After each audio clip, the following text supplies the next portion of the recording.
Assalamualaikum warahmatullahi wabarakatuh. Halo teman-teman semua. Semoga kalian selalu sehat, dilimpahkan rezeki yang berlimpah, dan hati selalu dipenuhi kebahagiaan oleh Allah Subhanahu wa Ta'ala. Amin. Hari ini aku akan bacakan cerita baru yang berjudul Gadis Rusia berkulit putih dianiaya ayah kandung, diselamatkan bos mafia dan jadi istrinya. Cerita ini penuh air mata, harapan, dan cinta yang dalam. Siapkan hati dan tisu ya, karena bab satu ini bakal bikin kalian ikut merasakan sakitnya. Yuk langsung mulai. Di sebuah desa kecil yang tertutup salju tebal di pinggiran Siberia, lahirlah seorang bayi perempuan bernama Anna Petrova. Kulitnya putih seperti susu segar, rambutnya pirang keemasan yang lembut, dan mata birunya bening seperti danau yang membeku di musim dingin. Semua orang di desa bilang Anna adalah gadis tercantik yang pernah lahir di sana. Ketika masih kecil, Anna selalu tersenyum. Dia sering berlari di halaman rumah kayu sederhana, sambil memeluk boneka kain buatan ibunya. Ibunya, Maria, adalah wanita lembut yang selalu menyanyi lagu pengantar tidur berbahasa Rusia saat Anna takut gelap. Rumah mereka kecil, tapi penuh kehangatan. Di dekat tungku kayu, Anna kecil sering duduk di pangkuan ibunya sambil mendengarkan cerita tentang kota besar yang jauh, tentang lampu-lampu terang dan orang-orang yang tidak pernah kedinginan. Maria selalu berkata, "Suatu hari, kita akan pergi ke sana bersama, Anna sayangku." Anna hanya mengangguk. Matanya berbinar penuh harapan. Namun kehangatan itu perlahan hilang ketika Anna berusia 7 tahun. Ibunya mulai batuk-batuk hebat. Batuknya semakin parah setiap hari. Dokter desa hanya menggelengkan kepala. Uang mereka habis untuk obat, tapi penyakit itu tetap merenggut Maria. Pada suatu malam yang sangat dingin, Maria memegang tangan kecil Anna, tersenyum lemah, lalu matanya tertutup selamanya. Anna menangis sampai suaranya habis. Dia memeluk tubuh ibunya yang sudah dingin, berharap ibunya hanya tidur. Sejak saat itu, dunia Anna berubah total. Ayahnya, Ivan Petrova, dulu adalah pria yang pendiam tapi penyayang. Setelah Maria pergi, Ivan mulai minum vodka setiap hari. Matanya selalu merah, napasnya bau alkohol, dan tangannya gemetar. Awalnya dia hanya diam, duduk di sudut rumah sambil menatap kosong. Tapi lama-lama, kemarahannya meledak. Dia menyalahkan Anna atas segalanya. Menyalahkan Anna karena Maria terlalu lelah merawat anak. Menyalahkan Anna karena mereka miskin. Menyalahkan Anna hanya karena dia masih hidup.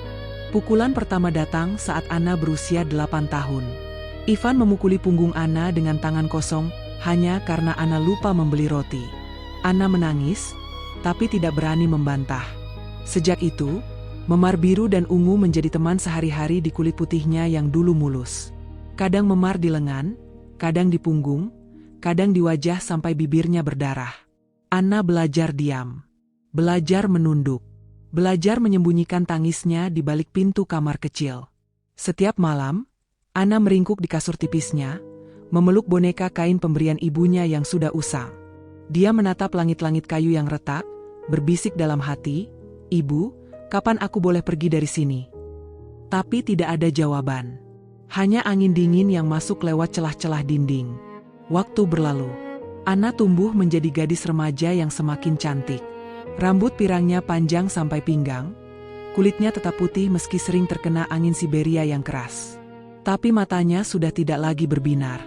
Matanya kosong, penuh luka yang tak terlihat. Di sekolah desa, teman-temannya menjauh karena takut pada Ivan yang sering datang mabuk dan mengamuk. Anna tidak punya teman. Dia hanya punya boneka kain dan kenangan tentang ibunya. Saat berusia 15 tahun, Anna mulai bekerja membersihkan rumah tetangga agar bisa makan. Uangnya dia simpan diam-diam di bawah lantai kayu kamarnya. Dia bermimpi suatu hari bisa naik kereta ke Moskwa, kota impian yang pernah diceritakan ibunya. Dia ingin lari, ingin bebas. Tapi setiap kali Ivan mencium bau uang, dia akan memukuli Anna sampai gadis itu menyerahkan semua tabungannya. Suatu malam di usia 16 tahun, hujan salju turun sangat lebat. Anna duduk di sudut kamar, tubuhnya gemetar karena dingin dan takut. Ivan pulang dalam keadaan sangat mabuk. Matanya liar. Dia menyeret Anna keluar kamar, melemparnya ke lantai ruang tengah. Tangan besarnya menghantam wajah Anna berkali-kali sampai darah menetes dari hidung gadis itu. Anna hanya bisa menangis pelan, tidak berani berteriak. Dia sudah terbiasa. Di tengah pukulan itu, Anna menatap foto ibunya yang terpajang di dinding. Foto buram karena sudah tua, tapi senyum Maria masih terlihat lembut. Dalam hati Anna berdoa, "Ibu, tolong kirim seseorang untuk menyelamatkanku. Aku sudah tidak kuat." Malam itu, setelah Ivan tertidur karena kelelahan memukuli, Anna bangkit perlahan. Tubuhnya sakit semua, tapi hatinya sudah mati rasa. Dia mengambil tas kecil, memasukkan boneka kain ibunya, foto buram itu, dan sedikit pakaian. Dia membuka pintu rumah kayu yang berderit pelan. Salju menyambutnya di luar, dingin menusuk sampai tulang. Tapi Anna tetap melangkah. Dia berjalan menjauh dari rumah itu, dari desa itu, dari neraka yang sudah bertahun-tahun mengurungnya. Dia tidak tahu kemana akan pergi. Dia hanya tahu satu hal, dia tidak akan kembali lagi. Di bawah langit Siberia yang gelap dan penuh bintang, Anna berjalan sendirian. Napasnya membentuk kabut putih di udara dingin. Air matanya membeku di pipi sebelum sempat jatuh. Tapi di dalam dadanya, ada bara kecil yang masih menyala. Bara harapan. Bahwa di luar sana, masih ada kehidupan yang lebih baik. Bahwa suatu hari, dia akan disembuhkan dari semua luka ini. Anna belum tahu, perjalanan hidupnya baru saja dimulai. Dan di ujung jalan yang gelap itu, ada seseorang yang ditakdirkan untuk mengubah segalanya. Anna berjalan berhari-hari di bawah salju, sampai akhirnya sampai di kota kecil terdekat. Dia hanya punya sedikit uang dari tabungan rahasianya. Dengan uang itu, dia membeli tiket kereta termurah menuju Moskwa. Selama perjalanan berjam-jam, dia meringkuk di kursi keras, memeluk tas kecilnya erat-erat. Setiap kali kereta berhenti, dia takut ayahnya muncul di pintu gerbong. Untungnya, Ivan tidak datang. Sesampainya di Moskwa, Anna langsung tersesat di tengah keramaian. Kota itu terlalu besar, terlalu bising, dan terlalu dingin baginya. Dia tidur di stasiun selama beberapa malam, hanya berani tidur sebentar-sebentar karena takut dicuri tasnya. Akhirnya dia menemukan pekerjaan kecil sebagai pencuci piring di sebuah kafe murah di pinggiran kota. Gajinya kecil, tapi cukup untuk menyewa kamar sempit di rumah kos yang sudah tua. Setiap malam, Anna mengirim sebagian besar uangnya ke rekening ayahnya karena takut Ivan mencarinya. Dia berharap dengan memberi uang, ayahnya akan membiarkannya pergi selamanya. Tapi harapan itu salah besar. 6 bulan kemudian, pintu kamar kos Anna diketuk keras pada tengah malam. Saat dibuka, Ivan berdiri di depan dengan wajah merah dan bau alkohol menyengat. Dia langsung menarik rambut Anna dan menyeretnya keluar. Anna berusaha melawan, tapi tenaganya tidak cukup. Ivan membawa Anna kembali ke desa dengan paksa. Perjalanan pulang terasa lebih lama daripada saat kabur. Begitu sampai di rumah kayu yang lama, siksaan langsung dimulai lagi, lebih berat dari sebelumnya. Ivan marah karena Anna berani kabur. Setiap hari ada alasan baru untuk memukul. Kadang karena masakan kurang asin, kadang karena Anna terlalu lama mandi, kadang hanya karena Ivan sedang mabuk berat. Sabuk kulit menjadi senjata favoritnya. Bekas cambuk membentuk garis-garis merah di punggung dan paha Anna. Kadang Ivan mengurung Anna di gudang belakang rumah tanpa lampu dan tanpa makanan selama 2 atau 3 hari. Anna berhenti menangis keras. Dia hanya menangis pelan di dalam gudang gelap sambil memeluk lutut. Kulit putihnya yang dulu bersih kini selalu penuh memar baru dan luka lama. Rambut pirangnya sering kusut karena jarang disisir. Berat badannya turun drastis. Tulang pipinya menonjol, tapi matanya tetap biru dan besar, hanya saja kosong. Untuk bertahan hidup, Anna kembali bekerja. Kali ini dia membersihkan rumah tetangga di desa. Gajinya tetap dia simpan sedikit-sedikit, tapi kali ini lebih hati-hati. Dia menyimpan uang di dalam boneka kain ibunya yang sudah robek di bagian perut. Ivan tidak pernah curiga boneka itu. Saat Anna berusia 19 tahun, siksaan naik ke tingkat yang lebih mengerikan. Ivan mulai memandang Anna bukan lagi sebagai anak, tapi sebagai benda. Pada malam-malam tertentu, saat sangat mabuk, Ivan mencoba mendekati Anna dengan cara yang salah. Anna menjerit dan melawan sekuat tenaga. Dia menggigit tangan ayahnya sampai berdarah. Ivan marah besar dan memukuli Anna sampai gadis itu pingsan. Setelah itu, Ivan mengurung Anna di kamar dengan rantai besi di kaki selama berminggu-minggu. Rantai itu dingin dan berat. Anna hanya bisa bergerak beberapa langkah. Makanan diberikan lewat celah pintu, kadang hanya roti kering. Luka di pergelangan kakinya membusuk karena rantai terlalu kencang. Bau busuk memenuhi kamar kecil itu. Anna sering demam tinggi, tapi Ivan tidak peduli. Kadang dia malah tertawa melihat Anna menderita. Di tengah penderitaan itu, Anna tetap menyimpan harapan kecil. Setiap malam dia memandang jendela kecil di kamarnya yang tertutup papan. Cahaya bulan masuk lewat celah-celah papan. Anna membayangkan suatu hari ada orang yang datang dan mematahkan rantai itu. Dia tidak tahu siapa orang itu, tapi dia terus berdoa dalam hati. 1 tahun berlalu dengan pola yang sama. Pukulan, kelaparan, kurungan, dan ancaman yang semakin buruk. Tubuh Anna semakin kurus, tapi dia tidak menyerah. Dia tetap bekerja saat diperbolehkan keluar, tetap menyimpan uang di dalam boneka kain. Rencana kabur kedua mulai terbentuk di kepalanya. Pada suatu malam musim dingin yang sangat gelap, Ivan pulang dengan wajah lebih mengerikan dari biasanya. Dia membawa botol vodka kosong dan mata liar. Anna sudah tahu malam ini akan lebih buruk. Ivan membuka kunci rantai di kaki Anna, tapi bukan untuk membebaskan.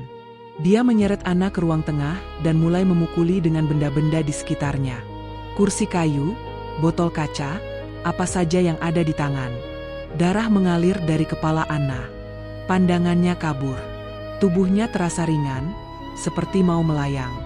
Di detik-detik terakhir sebelum pingsan, Anna berpikir, mungkin ini akhirnya. Mungkin aku akan bertemu ibu lagi. Tapi Anna tidak mati malam itu. Dia terbangun di lantai yang dingin, tubuhnya penuh luka baru. Ivan sudah tertidur di sofa dengan botol di tangan. Anna menarik napas pelan, rasa sakit menusuk seluruh tubuhnya.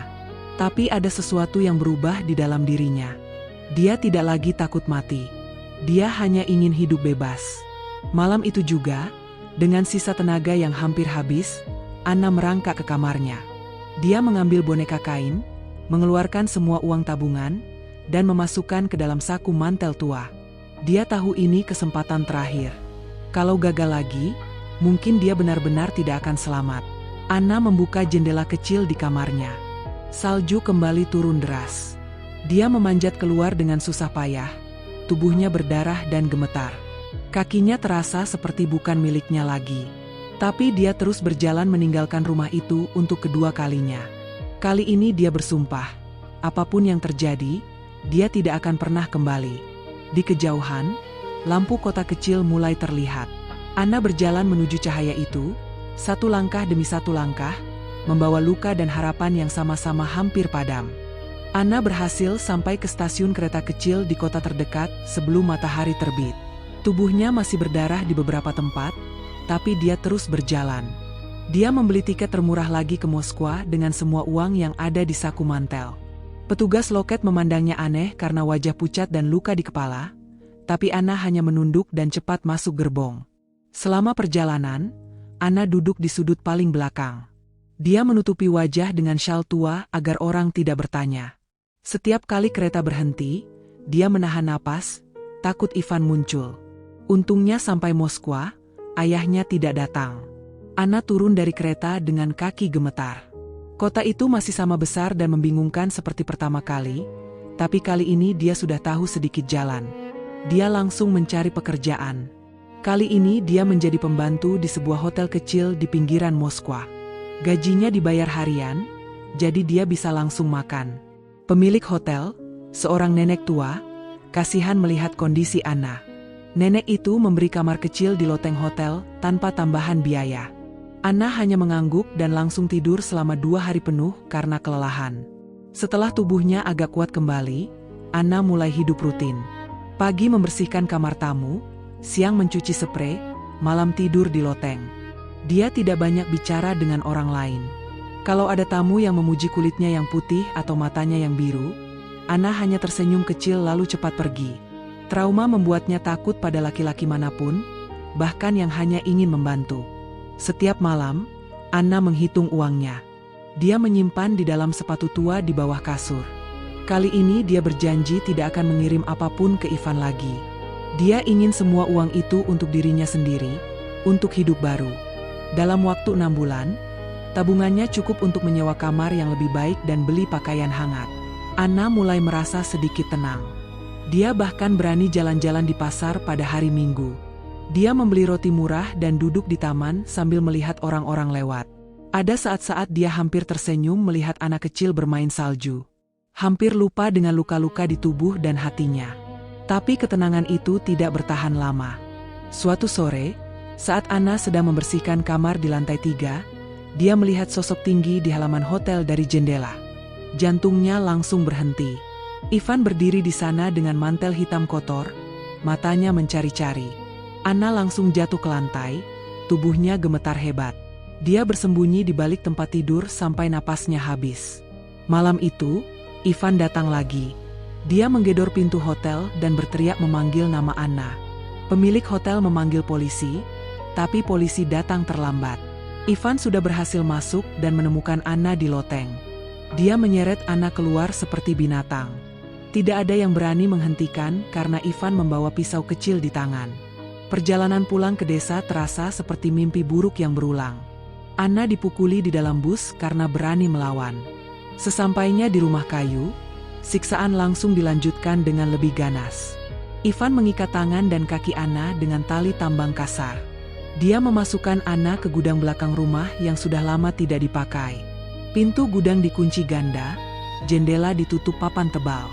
Di dalam gudang itu gelap dan sangat dingin. Tikus-tikus berlarian di sekitar kaki Anna. Makanan hanya diberi sepotong roti setiap 2 hari, dilempar lewat celah kecil di pintu. Air minum kadang hanya dari ember kotor. Bau busuk dan kotoran menumpuk. Tubuh Anna kembali kurus dalam waktu singkat. Kulit putihnya penuh luka infeksi karena tali yang mengikat terlalu lama. Anna sering pingsan karena kelaparan dan dingin. Saat sadar, dia hanya bisa meringkuk di sudut gudang sambil memeluk tubuh sendiri. Boneka kain ibunya sudah tidak ada lagi, dirampas Ivan dan dibakar di depannya sebagai hukuman. Anna menangis tanpa suara. Air matanya sudah habis. Hari berganti minggu. Minggu berganti bulan. Anna kehilangan hitungan waktu. Rambut pirangnya penuh kutu dan kotoran. Matanya cekung, pipinya tiru sekali. Kadang dia berhalusinasi mendengar suara ibunya memanggil dari jauh. Kadang dia berpikir lebih baik mati saja daripada terus hidup seperti ini. Tapi di dalam hatinya yang hampir mati, masih ada bara kecil. Bara yang sama yang membuatnya kabur 2 kali. Anna mulai memperhatikan pola Ivan. Ayahnya selalu mabuk berat pada malam Jumat dan tidur sampai siang. Pada malam-malam itu, Ivan lupa mengikat tali dengan kencang. Anna mulai menggosok tali di kaki meja tua yang ada di gudang. Perlahan tapi pasti, tali mulai tipis. Setelah hampir 2 bulan di gudang, tali akhirnya putus pada suatu malam Jumat. Anna menunggu sampai benar-benar yakin Ivan tertidur pulas.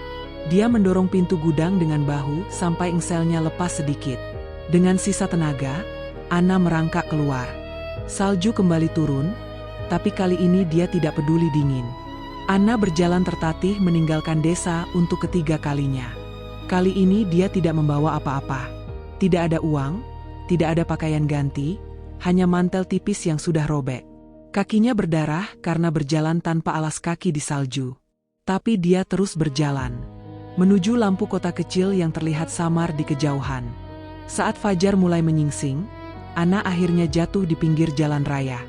Tubuhnya tidak kuat lagi. Matanya mulai gelap.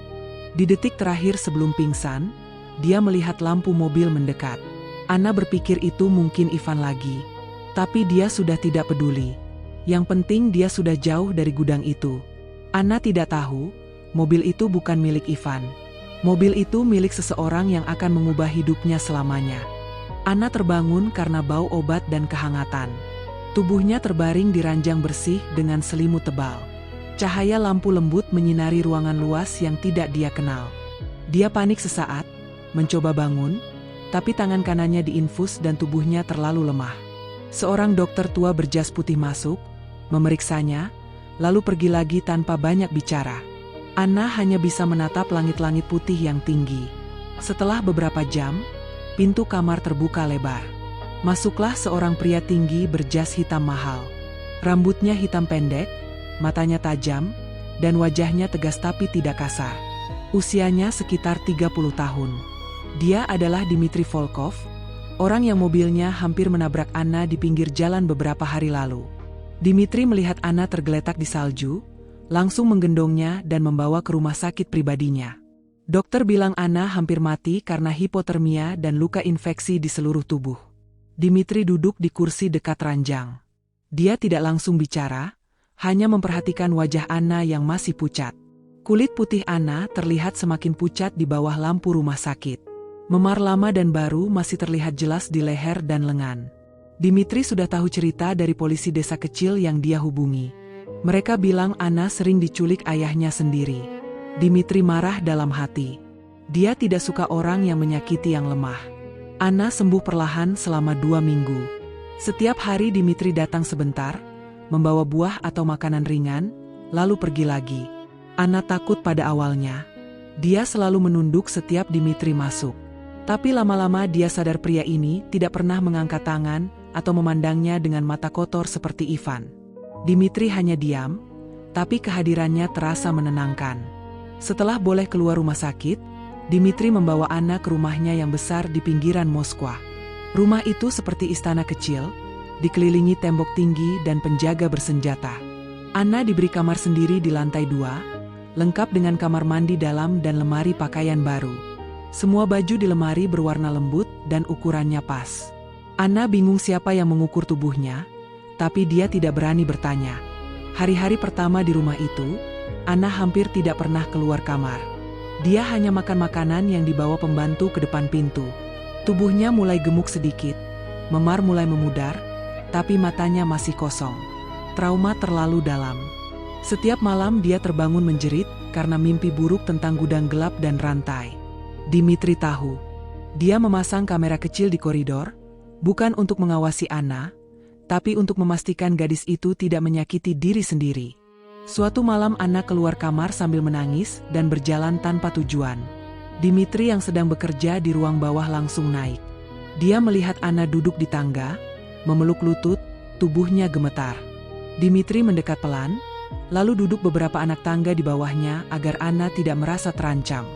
Mereka hanya diam bersama sampai Anna tenang dan kembali ke kamar sendiri. Setelah 1 bulan, Anna mulai berani keluar kamar lebih sering. Dia makan di meja makan besar bersama Dmitri dan beberapa pembantu. Dmitri selalu duduk di ujung meja, tidak pernah terlalu dekat. Anna mulai memperhatikan wajah Dmitri lebih lama. Pria itu jarang tersenyum, tapi matanya tidak pernah marah saat menatapnya. Suatu sore, Anna sedang membersihkan kamar tamu di lantai 1 karena ingin membantu pembantu. Saat itulah Ivan muncul lagi. Entah bagaimana ayahnya tahu keberadaan Anna. Ivan masuk lewat gerbang samping yang lupa dikunci, langsung mencari Anna. Dia menemukan Anna di koridor dan langsung menarik rambutnya keras. Anna jatuh ke lantai, tubuhnya langsung bereaksi seperti dulu, meringkuk melindungi kepala. Ivan mengangkat tangan untuk memukul lagi. Tapi kali ini tangannya tidak sampai mengenai Anna. Dmitri muncul dari belakang, memegang pergelangan Ivan dengan kuat sampai tulangnya hampir retak. Dmitri melempar Ivan ke dinding dengan satu gerakan. Beberapa penjaga langsung datang dan menyeret Ivan keluar. Anna hanya bisa duduk di lantai, napasnya tersengal, matanya penuh air. Dmitri berlutut di depan Anna, tapi tidak menyentuh. Dia hanya menunggu sampai napas Anna kembali normal. Setelah itu, Dmitri menggendong Anna seperti anak kecil dan membawanya ke kamar. Dia meletakkan Anna di ranjang, menutupi dengan selimut, lalu pergi tanpa sepatah kata. Tapi sejak hari itu, Anna tahu satu hal pasti. Di rumah ini, tidak ada lagi yang boleh menyakitinya. Malamnya, Anna tidak lagi mimpi buruk. Dia tidur nyenyak untuk pertama kalinya dalam bertahun-tahun. Di luar kamar, Dmitri berdiri di balkon sambil merokok, memandang salju yang turun pelan. Dia sudah memutuskan. Ivan tidak akan pernah lagi mendekati Anna.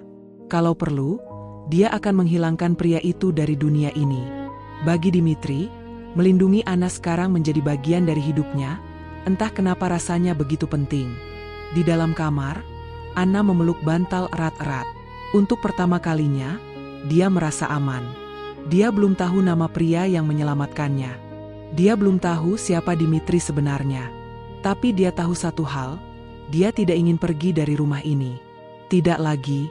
Setelah kejadian Ivan masuk rumah, Dimitri langsung bertindak cepat. Malam itu juga dia mengirim anak buahnya ke desa kecil tempat Anna dulu tinggal. Mereka datang ke rumah kayu Ivan tengah malam, menyeret pria mabuk itu keluar, dan membawa ke gudang kosong di pinggir kota. Dimitri sendiri datang terakhir. Dia tidak banyak bicara. Hanya memandang Ivan yang sudah babak belur dengan mata dingin. Ivan langsung mengenali siapa Dimitri Volkov, bos mafia yang namanya ditakuti di seluruh Moskwa. Ivan mengemis ampun, tapi Dimitri hanya mengeluarkan foto Anna yang penuh luka dan memukul wajah Ivan sampai giginya copot beberapa biji. Pesan sangat jelas. Kalau Ivan muncul lagi di depan Anna, nyawanya selesai. Sejak hari itu, Ivan benar-benar menghilang dari kehidupan Anna. Polisi desa bilang pria itu pindah entah kemana. Anna tidak bertanya lebih jauh. Dia hanya merasa beban besar di dadanya terangkat perlahan. Dimitri membawa dokter terbaik ke rumah setiap hari untuk memeriksa Anna. Luka-luka lama dibersihkan, infeksi diobati, dan Anna diberi vitamin supaya cepat gemuk kembali. Dalam 2 bulan, tubuh Anna mulai berisi lagi. Pipinya tidak lagi cekung, kulit putihnya kembali halus tanpa bekas memar baru. Rambut pirangnya yang dulu kusam kini kembali berkilau setelah dipotong dan dirawat pembantu khusus. Anna mulai keluar rumah lebih sering. Dimitri mengajaknya jalan ke taman belakang yang luas. Di sana ada danau kecil yang membeku di musim dingin. Mereka hanya berjalan pelan tanpa bicara, tapi Anna merasa tenang. Kadang Dimitri membawa roti untuk memberi makan burung. Anna ikut melempar remah-remah. Tangannya tidak lagi gemetar. Malam hari menjadi waktu favorit Anna. Setelah makan malam, Dimitri biasa duduk di ruang kerja besar dengan perapian menyala. Anna mulai berani masuk ke ruangan itu, duduk di sofa panjang, dan membaca buku-buku yang ada di rak. Dimitri tidak pernah mengusir. Dia hanya melirik sesekali, lalu kembali bekerja. Perlahan, Anna merasa rumah besar itu bukan lagi penjara, tapi tempat aman. Suatu malam, Anna terbangun karena mimpi buruk lagi. Dia berlari keluar kamar tanpa sadar, sampai di depan pintu kamar Dimitri. Pintu sedikit terbuka. Anna mengintip dan melihat Dimitri masih bekerja di meja. Lampu meja menyala terang. Tanpa pikir panjang, Anna masuk dan langsung duduk di lantai dekat kaki Dimitri, memeluk lutut. Dimitri berhenti menulis. Dia turun dari kursi, duduk di lantai juga, lalu membiarkan Anna bersandar di bahunya sampai gadis itu tertidur lagi. Pagi harinya Anna terbangun di ranjangnya sendiri, tidak ingat bagaimana sampai ke sana. Hari demi hari, Anna mulai berubah. Dia tidak lagi takut suara pintu dibanting. Dia tidak lagi meringkuk saat ada laki-laki mendekat. Pembantu rumah mulai tersenyum lebar melihat Anna yang sekarang berani makan banyak, dan bahkan membantu di dapur. Dimitri memperhatikan semua itu dari jauh, tapi dia tidak pernah memaksa Anna bicara kalau belum siap. 1 tahun setelah Anna tinggal di rumah itu, Dimitri membawa Anna ke dokter spesialis trauma di pusat kota. Dokter wanita itu sabar dan lembut. Setelah beberapa kali pertemuan, Anna mulai bisa tidur tanpa mimpi buruk. Dia juga mulai bisa tersenyum kecil saat melihat bunga mekar di taman. Dimitri selalu menunggu di luar ruangan dokter, tidak pernah masuk kecuali diminta. Suatu sore musim semi, salju mulai mencair. Dimitri mengajak Anna ke pusat kota untuk pertama kalinya. Mereka naik mobil hitam besar dengan kaca gelap. Anna memakai mantel baru warna krem yang dibelikan Dimitri. Di tengah jalan, mobil berhenti di toko perhiasan besar. Dimitri masuk sebentar, lalu keluar membawa kotak kecil. Di dalam mobil, dia membuka kotak itu. Ada kalung emas putih dengan liontin kecil berbentuk bintang. Dimitri memasangkan kalung itu di leher Anna tanpa bicara. Anna hanya memegang liontin itu dengan jari gemetar, matanya berkaca-kaca. Sejak hari itu, kalung itu tidak pernah dia lepas. Malamnya, saat makan malam, Anna melakukan sesuatu yang belum pernah dia lakukan sebelumnya. Dia mengambil piring Dimitri dan mengisi nasi serta daging untuk pria itu, lalu meletakkannya di depan Dimitri dengan hati-hati. Dimitri hanya mengangguk kecil, tapi matanya lembut sekali. Di dalam hati Anna, sesuatu mulai tumbuh. Rasa takut perlahan diganti rasa syukur. Rasa kosong diganti rasa hangat. Dia belum tahu apa nama perasaan itu, tapi dia tahu satu hal, dia tidak ingin pergi dari sisi Dimitri lagi. Dan Dimitri, meski wajahnya tetap dingin di depan anak buahnya, mulai tersenyum tipis setiap kali melihat Anna berjalan di koridor rumah. Mereka masih belum banyak bicara. Tapi kehadiran satu sama lain sudah cukup untuk menyembuhkan luka yang terlalu dalam. Anna mulai tidur dengan lampu mati. Dimitri mulai tidur lebih nyenyak karena tahu Anna aman di kamar sebelah. Neraka yang pernah Anna jalani sekarang terasa sangat jauh. Di rumah besar itu, di sisi pria yang orang lain takuti tapi selalu lembut padanya, Anna akhirnya menemukan arti kata selamat. Bukan hanya selamat dari pukulan dan rantai, tapi selamat untuk hidup kembali. Hari-hari di rumah Dimitri mulai terasa berbeda bagi Anna. Pagi dimulai dengan sinar matahari yang masuk lewat jendela besar, bukan lagi suara pintu gudang yang diketuk kasar. Anna bangun sendiri, mandi dengan air hangat, lalu turun ke dapur. Pembantu sudah menyiapkan sarapan, tapi Anna mulai ikut membantu. Dia menggoreng telur, memotong roti, dan menuang teh ke 2 cangkir. Satu untuk dirinya, satu untuk Dimitri. Pria itu selalu masuk dapur tepat jam 7. Mengambil cangkir yang sudah disiapkan Anna, lalu duduk membaca koran. Mereka masih jarang bicara, tapi kebiasaan kecil itu membuat Anna merasa berguna. Musim panas datang lebih cepat tahun itu. Salju hilang, rumput hijau tumbuh di taman belakang. Dimitri membeli kursi ayun kayu dan meletakkannya di bawah pohon besar. Setiap sore Anna duduk di sana sambil membaca buku. Dimitri sering keluar dari ruang kerjanya, membawa segelas air dingin, lalu meletakkannya di meja kecil tanpa suara. Anna hanya mengangguk kecil sebagai terima kasih. Kadang Dimitri duduk di rumput dekat kursi ayun, hanya diam sambil memandang langit. Mereka bisa menghabiskan 1 jam seperti itu tanpa satu kata pun keluar dari mulut. Suatu hari Dimitri membawa Anna ke pasar bunga di pusat kota. Mobil berhenti di depan deretan kios penuh warna. Dimitri memberi Anna sekeranjang anyaman dan mempersilakan memilih sendiri. Anna berjalan pelan, tangannya menyentuh kelopak-kelopak lembut. Dia memilih mawar putih, lili, dan beberapa tangkai lavender. Wajahnya tidak tersenyum lebar, tapi matanya berbinar. Di dalam mobil pulang, Anna memeluk keranjang itu erat-erat seolah takut bunga-bunga itu lenyap. Malamnya dia menata bunga di vas kaca besar di ruang tamu. Dimitri melihat dari sofa, lalu mengangguk puas. Perlahan Anna mulai berani menyentuh barang-barang Dimitri. Dia melipat jas yang ditinggalkan di kursi, merapikan meja kerja yang berantakan, bahkan mengganti air di gelas Dimitri sebelum kosong. Dimitri tidak pernah protes. Malah, setiap kali pulang malam, dia selalu mencari Anna dulu sebelum masuk kamar. Kalau Anna sudah tidur, dia hanya mengintip dari celah pintu, lalu pergi dengan langkah ringan.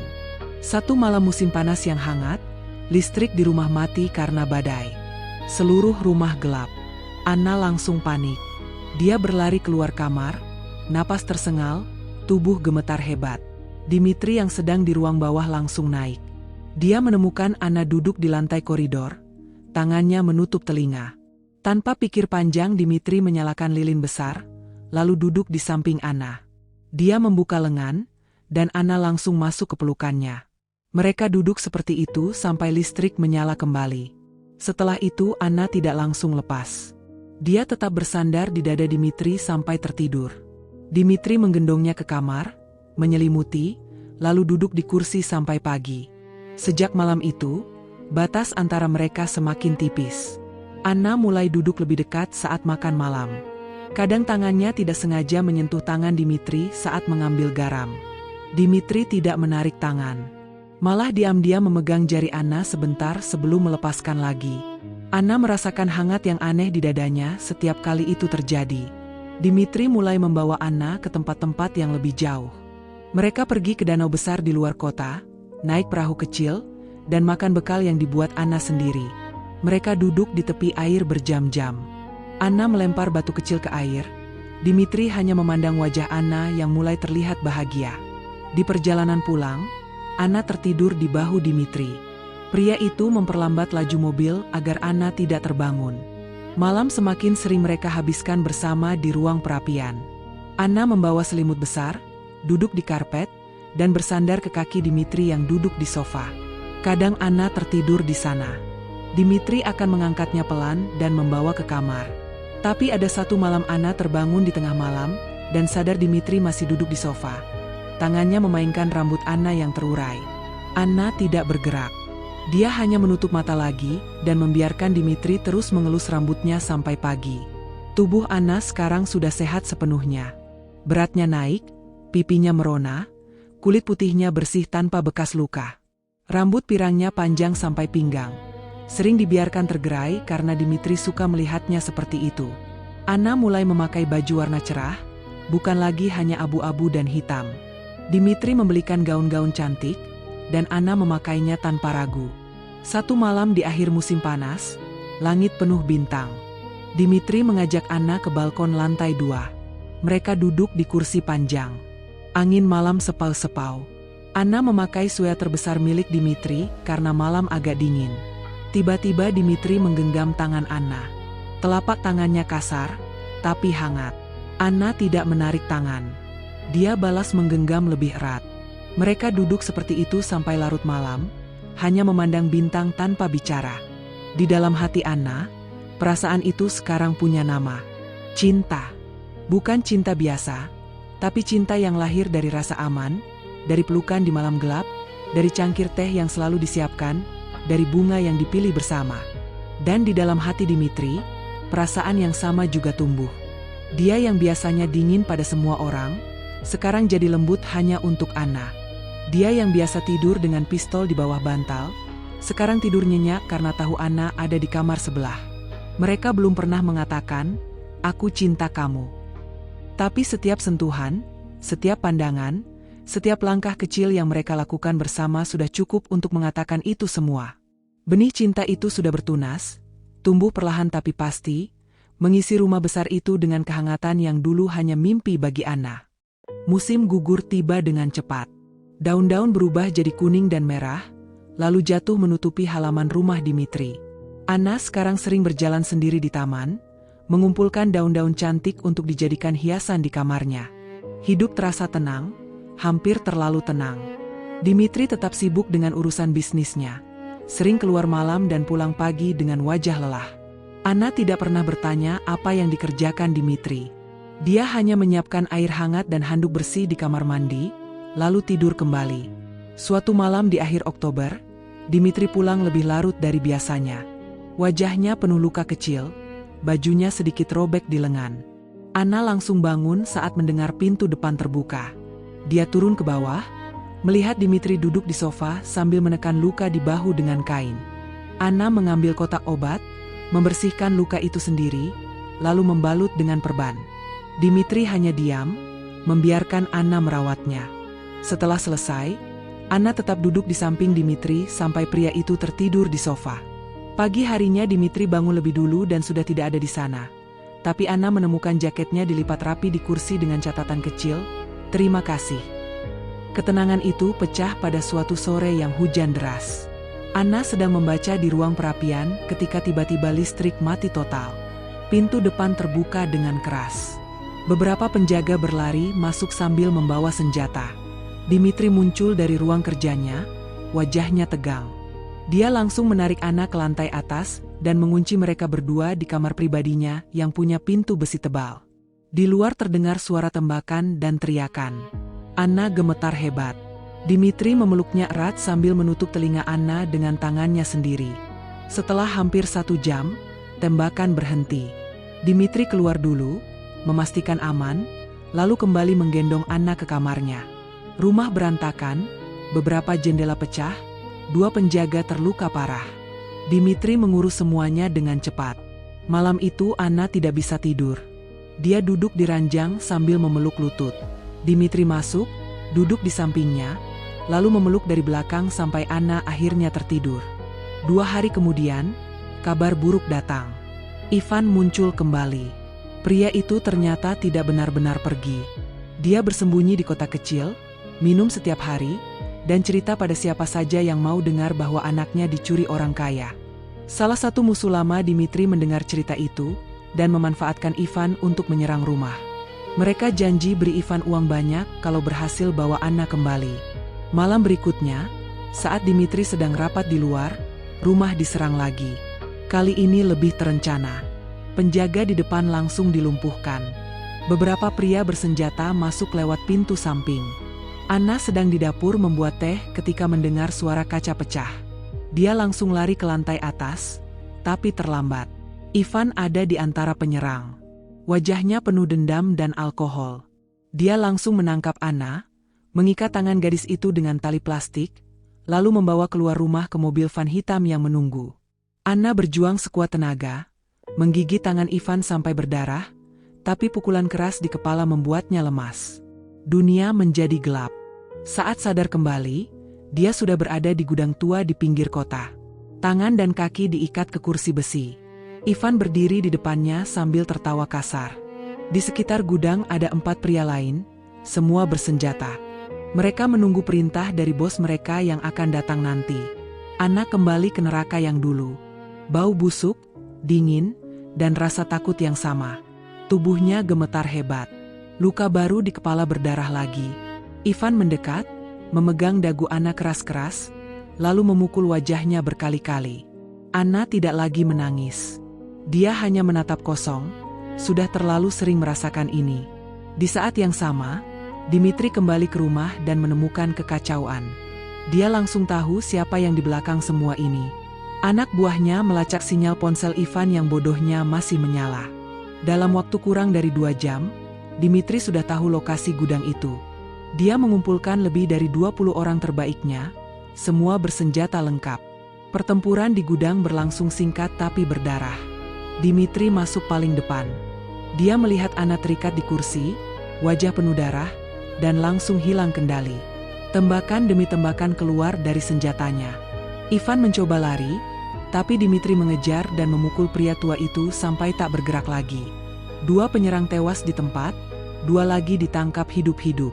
Dimitri berlari ke arah Anna, memotong tali dengan pisau, lalu menggendong gadis itu keluar dari gudang. Anna sudah setengah sadar. Tubuhnya dingin dan penuh luka baru. Dimitri membawanya langsung ke mobil, menyalakan pemanas penuh, lalu melaju ke rumah sakit pribadinya.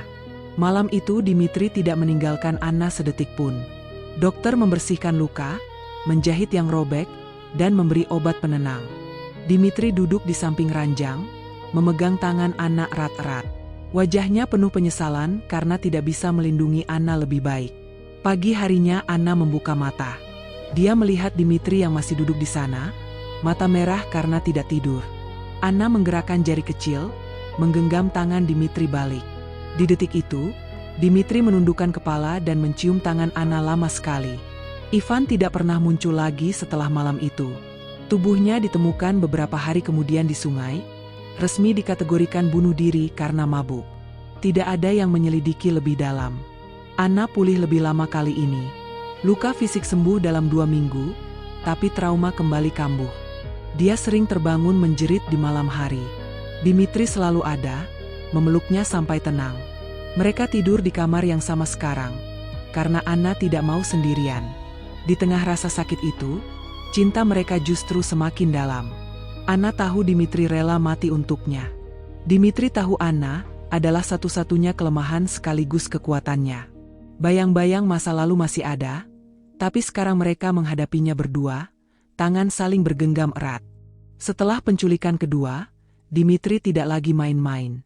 Dia memperkuat rumah seperti benteng, tembok lebih tinggi, penjaga 3 shift, kamera di setiap sudut, dan anjing besar berkeliaran malam hari. Anna jarang keluar rumah lagi, tapi dia tidak protes. Dia tahu semua itu untuk keselamatannya. Malam hari, Dimitri selalu pulang sebelum jam 10. Langsung masuk kamar Anna, memeluknya dari belakang, dan tidur begitu saja. Kehadiran Dimitri membuat mimpi buruk semakin jarang datang. Musuh Dimitri, seorang bos mafia tua bernama Victor Moros, tidak terima kekalahan di gudang. Victor tahu satu-satunya cara menyakiti Dimitri adalah lewat Anna. Dia mengumpulkan sisa orangnya, bahkan menyewa pembunuh bayaran dari luar kota. Rencana terakhir dibuat, serang saat pernikahan keluarga besar di pusat Moskwa yang akan dihadiri Dimitri. Mereka yakin penjagaan di sana tidak seketat rumah. Hari itu tiba. Dimitri mendapat undangan pernikahan sepupunya. Awalnya dia mau tolak, tapi Anna yang sudah jauh lebih kuat malah meminta ikut. Dia ingin melihat dunia luar lagi, ingin berjalan di samping Dimitri seperti orang biasa. Dimitri ragu berat, tapi melihat mata Anna yang penuh harap, akhirnya dia mengangguk.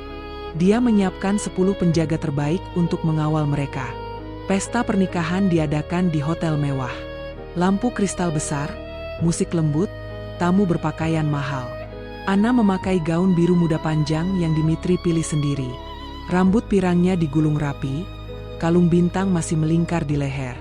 Dimitri memakai jas hitam, tangannya tidak pernah lepas dari pinggang Anna sepanjang malam. Mereka duduk di meja keluarga. Anna tersenyum kecil setiap kali ada yang memuji kecantikannya. Tepat saat pengantin baru memotong kue, serangan dimulai. Pintu utama hotel dihancurkan bom kecil. Asap menutupi ruangan, orang-orang berteriak lari. Penjaga Dimitri langsung membentuk lingkaran di sekitar Anna. Dimitri menarik Anna ke belakang panggung, pistol sudah ada di tangan. Tembakan berderet di mana-mana. Beberapa tamu jatuh terkena peluru nyasar. Victor masuk lewat pintu samping bersama 15 orang bersenjata. Matanya langsung mencari Anna. Dimitri melihatnya, langsung menyerang duluan. Dia menembak 2 orang di depan Victor sebelum peluru menjawab balik. Bahu Dimitri terkena, darah langsung mengalir, tapi dia tetap berdiri di depan Anna. Anna tidak lagi diam seperti dulu. Dia mengambil pistol kecil dari pinggang penjaga yang sudah jatuh, lalu berdiri di samping Dimitri. Tangan Anna tidak gemetar. Dia ingat semua pukulan Ivan, semua malam di gudang gelap. Dia tidak mau kembali ke sana lagi. 2 peluru dari pistolnya mengenai kaki orang yang mau mendekat. Pertempuran berlangsung cepat dan brutal. Penjaga Dimitri yang tersisa lebih terlatih. Dalam 10 menit, sebagian besar orang Victor sudah jatuh. Victor sendiri terluka di perut, mencoba merangkak keluar. Dimitri menendang pistol dari tangan Victor, lalu menginjak leher pria tua itu. Victor tertawa lemah, darah keluar dari mulutnya. Beberapa detik kemudian, napasnya berhenti. Ruangan kembali sunyi. Polisi datang terlambat seperti biasa. Mereka hanya mengangguk pada Dimitri dan membersihkan tempat. Tamu yang selamat sudah diungsikan. Anna dan Dimitri duduk di tangga belakang hotel. Baju mereka penuh noda darah. Luka Dimitri dijahit sementara oleh dokter yang ikut dalam rombongan. Anna memegang tangan Dimitri sepanjang waktu. Wajahnya pucat tapi matanya teguh. Malam itu mereka pulang dengan mobil anti peluru. Dimitri langsung dibawa ke ruang operasi di rumah. Dokter mengeluarkan peluru dari bahunya, menjahit, dan memberi obat kuat. Anna duduk di luar pintu operasi selama 3 jam, tangannya terus memegang kalung bintang. Ketika Dimitri sadar keesokan harinya, Anna sudah duduk di samping ranjang. Wajahnya penuh luka kecil dan memar baru, tapi dia tersenyum. Dimitri mengangkat tangan yang sehat, menyentuh pipi Anna pelan. Anna memegang tangan itu dan mencium telapaknya. Beberapa hari kemudian, ketika Dimitri sudah bisa berjalan lagi, dia memanggil Anna ke ruang kerjanya. Di sana sudah ada kotak bludru hitam kecil di atas meja. Dimitri membuka kotak itu. Di dalamnya ada cincin emas putih dengan berlian kecil di tengah. Dia mengambil tangan Anna, memasangkan cincin di jari manis, lalu menatap mata Anna lama sekali. Anna mengangguk pelan, air matanya jatuh tanpa suara. Malam itu juga, di depan perapian yang masih menyala, Dimitri berlutut meski bahunya masih diperban. Dia memegang kedua tangan Anna, lalu menciumnya satu persatu. Anna menunduk, mencium kening Dimitri, lalu memeluk pria itu erat-erat. Mereka tidak perlu kata-kata lagi. Cincin itu sudah cukup bicara. Musuh terakhir sudah mati. Ancaman terakhir sudah hilang. Luka fisik akan sembuh. Luka hati juga perlahan menutup. Mereka berdua tahu, mulai sekarang tidak ada lagi yang bisa memisahkan. Dimitri sudah membayar semua hutang masa lalu dengan darah. Anna sudah membayar semua penderitaannya dengan keberanian. Di luar jendela, salju pertama musim dingin mulai turun lagi. Tapi kali ini salju itu tidak lagi terasa dingin. Karena di dalam rumah besar itu, ada 2 orang yang saling menjaga hangat satu sama lain. Selamanya. Musim dingin kembali menyelimuti Moskwa, tapi kali ini salju terasa lembut, bukan lagi dingin yang menusuk tulang. Dimitri memilih tanggal pernikahan di akhir Desember, tepat saat kota paling indah dengan lampu-lampu Natal dan pohon cemara besar di mana-mana. Persiapan dilakukan diam-diam tapi mewah. Hanya keluarga dekat dan beberapa teman terpercaya yang diundang. Dimitri tidak mau lagi ada risiko. Anna memilih gaun pengantin sendiri di butik tertutup khusus untuknya. Gaun putih sederhana dengan lengan panjang dari bahan satin tebal. Bagian punggung terbuka sedikit agar kalung bintang tetap terlihat. Rambut pirangnya dibiarkan tergerai dengan veil tipis yang panjang sampai lantai. Saat mencoba gaun pertama kali, Anna berdiri di depan cermin besar. Dia hampir tidak mengenali dirinya sendiri. Pipi merona, mata biru berbinar, dan senyum kecil yang tidak lagi takut. Hari pernikahan tiba. Gereja tua di tengah kota dipilih, karena langit-langitnya tinggi dan jendelanya penuh lukisan kaca warna-warni. Salju turun pelan di luar, menutupi jalanan dengan karpet putih. Mobil Bentley hitam mengantar Anna dari rumah. Dimitri sudah menunggu di dalam gereja, memakai jas hitam dengan dasi putih. Wajahnya yang biasanya dingin sekarang terlihat lembut setiap kali menoleh ke pintu.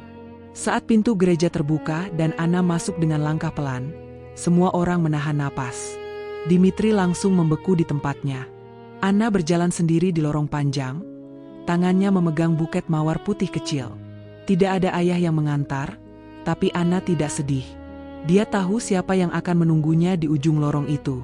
Dimitri mengulurkan tangan saat Anna sampai. Jari-jari mereka saling bertemu, hangat dan pasti. Pendeta mulai membaca doa dalam bahasa Rusia kuno. Cincin yang sama yang pernah dipakai Dimitri untuk melamar sekarang ditukar dengan sungguh-sungguh. Dimitri memasangkan cincin di jari Anna, lalu Anna memasangkan cincin di jari Dimitri. Mereka saling menatap lama, mata mereka berkaca-kaca tapi tidak ada air mata yang jatuh. Hanya senyum kecil yang penuh arti. Setelah upacara selesai, mereka keluar gereja. Salju masih turun. Dimitri membawa Anna ke pelukannya, mencium keningnya lama sekali di depan semua tamu. Kamera berkelebat, tapi mereka tidak peduli. Dunia seolah hanya berisi mereka berdua. Pesta resepsi diadakan di rumah besar Dimitri yang sudah dihias ulang. Lampu-lampu kecil digantung di seluruh taman belakang. Meja-meja panjang penuh makanan, dan musik lembut mengalun sepanjang malam. Anna dan Dimitri membuka tari pertama. Mereka berputar pelan di tengah ruangan, tangan Dimitri di pinggang Anna, tangan Anna di bahu Dimitri. Mereka tidak banyak bergerak, hanya saling menatap dan tersenyum. Malam semakin larut. Tamu mulai pulang satu persatu. Anna dan Dimitri naik ke kamar utama yang sudah dihias dengan kelopak mawar putih di lantai dan lilin kecil di mana-mana. Pintu ditutup pelan. Mereka berdiri di tengah kamar, saling menatap lagi. Dimitri mengangkat veil Anna, lalu mencium bibirnya pelan dan lama. Anna membalas ciuman itu dengan tangan gemetar, tapi bukan karena takut, melainkan karena bahagia yang terlalu besar. Mereka menghabiskan malam pertama sebagai suami istri dengan pelan dan penuh perhatian. Dimitri tidak pernah terburu-buru. Setiap sentuhan penuh kehati-hatian, seolah takut Anna akan pecah. Anna menyerahkan dirinya sepenuhnya, tanpa rasa takut sedikit pun. Untuk pertama kalinya dalam hidupnya, sentuhan laki-laki terasa seperti rumah. Honeymoon mereka habiskan di rumah kayu kecil di pinggir danau beku, jauh dari kota. Hanya mereka berdua, tanpa penjaga, tanpa telepon. Pagi hari mereka membuat sarapan bersama. Siang hari berjalan di atas danau yang membeku, tangan saling bergandengan. Malam hari duduk di depan perapian, Anna bersandar di dada Dimitri, mendengarkan detak jantung yang sekarang jadi miliknya selamanya. Musim semi berikutnya, Anna hamil. Perutnya mulai membesar perlahan. Dimitri yang biasanya sibuk sekarang pulang lebih awal setiap hari, tangannya selalu menyentuh perut Anna dengan lembut. Mereka memilih kamar bayi di sebelah kamar utama, dicat warna krem lembut dengan tempat tidur kecil dan boneka-boneka baru. Anna sering duduk di sana sendirian, tangannya mengelus perut, membayangkan wajah anak mereka. 9 bulan kemudian, seorang bayi perempuan lahir dengan rambut pirang tipis dan mata biru. Mereka menamainya Maria, sesuai nama ibu Anna. Saat Anna menggendong Maria untuk pertama kali, air matanya akhirnya jatuh. Bukan karena sedih, tapi karena bahagia yang terlalu penuh. Dimitri berdiri di samping, mencium kening Anna dan Maria bergantian. Tahun-tahun berlalu. Rumah besar itu sekarang penuh tawa anak kecil. Maria berlari di taman yang dulu sepi, diikuti adik laki-lakinya yang lahir 2 tahun kemudian. Anna mengejar mereka sambil tertawa, rambut pirangnya berkibar ditiup angin. Dimitri berdiri di balkon, memandang keluarganya dengan senyum yang tidak pernah pudar. Anna tidak pernah lagi mimpi buruk. Dimitri tidak pernah lagi tidur dengan pistol di bawah bantal. Masa lalu tetap ada di sana, tapi sekarang hanya jadi cerita yang mereka baca bersama anak-anak sebelum tidur. Cerita tentang gadis kecil yang pernah tersesat di salju, dan pria yang menemukannya lalu menjaga selamanya. Di malam ulang tahun pernikahan ke-10, mereka kembali ke gereja tua itu. Hanya berdua. Salju turun lagi seperti dulu. Mereka duduk di bangku yang sama, tangan saling bergenggam. Anna bersandar di bahu Dimitri. Dimitri mencium rambut Anna pelan. Mereka tidak bicara apa-apa. Tidak perlu. Semua sudah selesai. Luka sudah jadi bekas luka yang tidak lagi sakit. Neraka sudah jadi kenangan jauh. Yang tersisa hanya kehangatan, cinta, dan janji yang sudah terpenuhi. Selamanya bersama, apapun yang terjadi. Di luar, salju terus turun menutupi kota. Di dalam, 2 hati yang pernah terluka sekarang berdetak seirama. Selamanya.